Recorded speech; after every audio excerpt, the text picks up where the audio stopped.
Internal nostril or choana would be here on the bottom.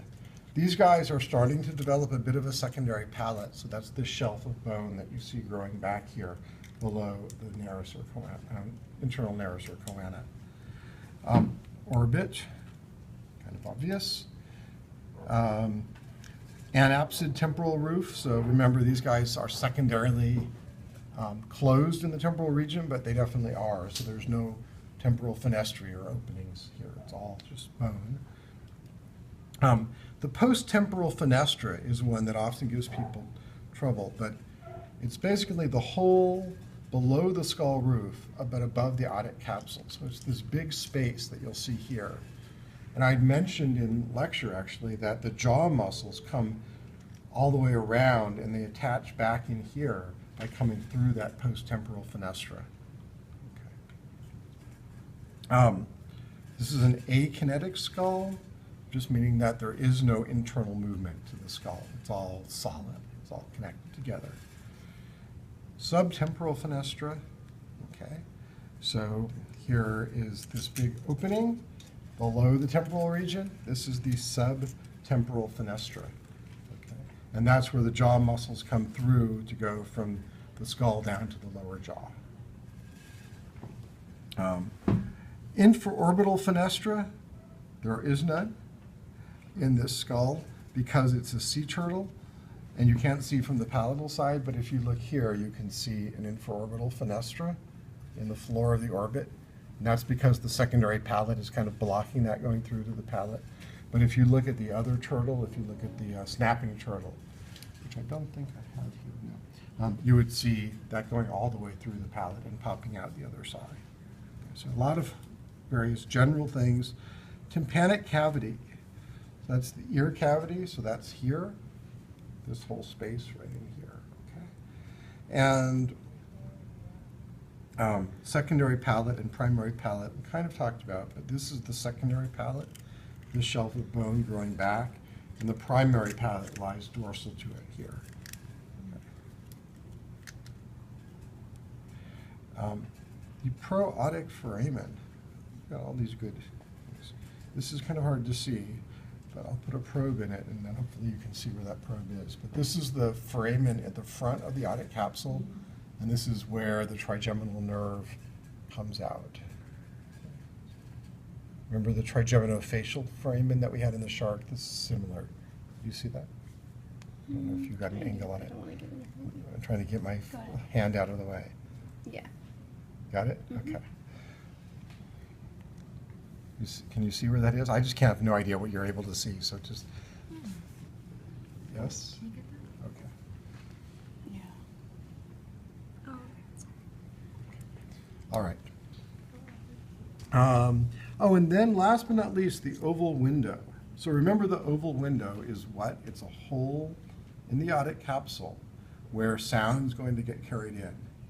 So if this is where the eardrum is in the turtle, and look in and try to figure out where that sound's going to get carried. And where it gets carried is into this hole right here, which I'm going to show you. See where that is? That's the otic, the oval window of the turtle skull. See that?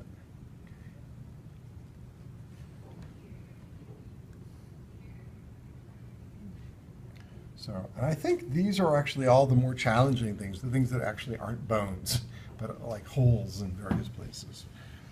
Then get to the dermal skull roof, and they have a premaxilla. There it is in front. And what would this bone be behind the premaxilla? maxilla. Okay, just checking. Good.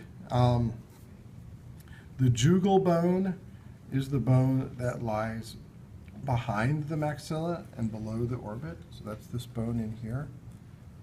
There's another name for this bone that you may know from mammals, the zygomatic. It's the same bone, just a different name.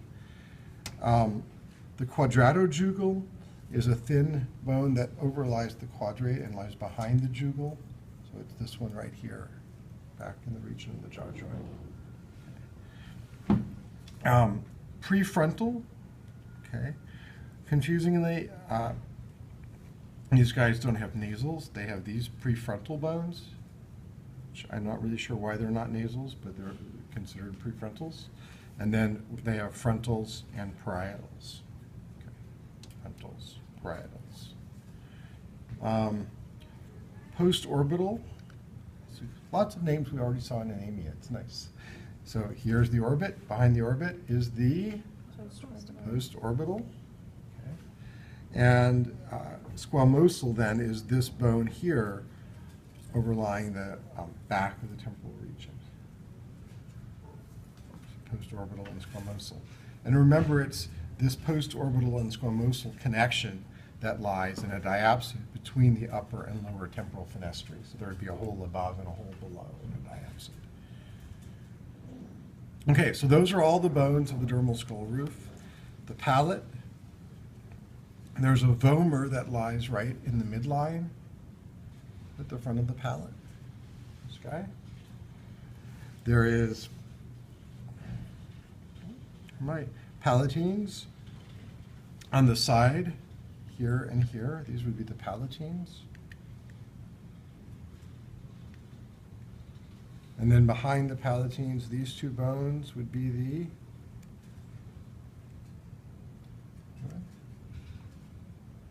Pterygoids? Yep, there you go. Those are the pterygoids. Good.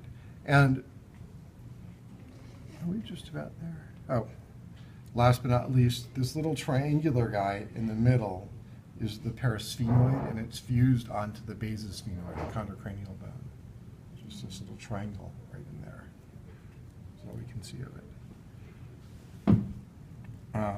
Okay, so those are all the dermal bones of the skull roof. We look at the lower jaw. There's main bone of the lower jaw, the dentary. Are there teeth in turtles? No. Turtles don't have teeth. They just have a beak. They lost their teeth. So there's actually a horny sheath over this region of the lower jaw, and same on the upper jaw. So that's dentary. What else am I looking for? The surangular. So the surangular is this little bone that you see right up here, popping out at the top of this little process. Okay. There is an angular, which is the big bone at the back of the lower jaw. Here, that would be the angular. Okay. And then on the inside of the lower jaw, make sure I can find on my, there we go. There's this bone on the lower part of the inside of the back of the jaw there. Okay, do you see this? And that's the prearticular.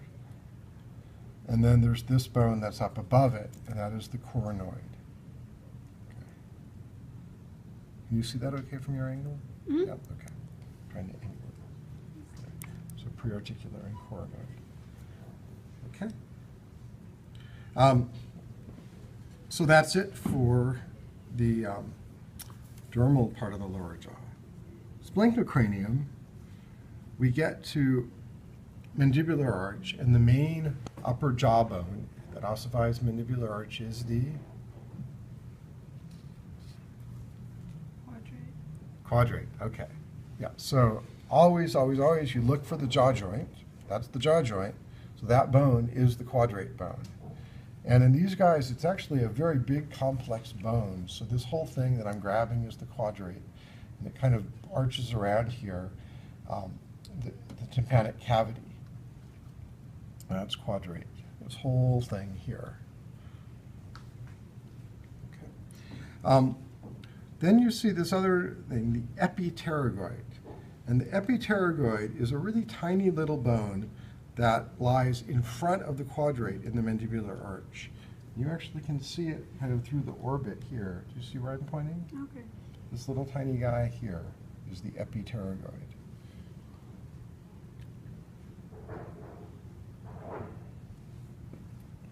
That's good. The nod is helpful, but I know you've seen it. Okay. So those are the upper part of the mandibular arch, and then lower